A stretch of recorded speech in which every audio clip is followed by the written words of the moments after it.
Hatimaye star wa Bongo Flava Mbosso Khan Mshedede. Mimi hapa ni Mbosso Khan tena. Ameachia rasmi EP yake mpya usiku wa kuamkia leo, ikiwa ni kazi yake ya kwanza kubwa tangu alipotoka kwenye lebo ya WCB.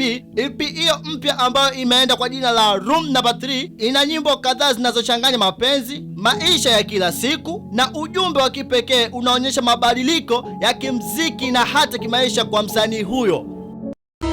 Kama sinamaliza kurasa kukusifia, matusi naiona basata wakinifungia. Kupitia kurasa zake za mitandao ya kijamii, Mbosso Khan amethibitisha kuwa keshaachilia EP hiyo na kuwashukuru mashabiki wake kwa uvumilivu na hata sapoti yao kwa muda mrefu. Mbosso ambaye alihudumu chini ya WCB kwa miaka kadhaa na kutoa vibao vingi vilivyotamba Afrika Mashariki na hata ya Kati, ameonekana kuanza ukurasa mpya wa maisha ya kisanii akiwa huru na kujitegemea.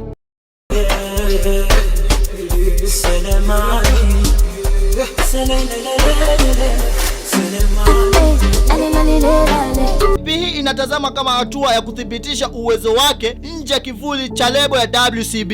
Je, nikuulize wewe, shabiki wa hashtag ya leo, unaipa asilimia ngapi hii EP mpya ya Mbosso Khan Mshedede? Kumbuka naniita Captain Omi na hii basi ni hashtag ya leo. Usikose kusikiliza hashtag ya leo kila siku Ijumaa saa 10 jioni ndani ya Dayo YouTube channel.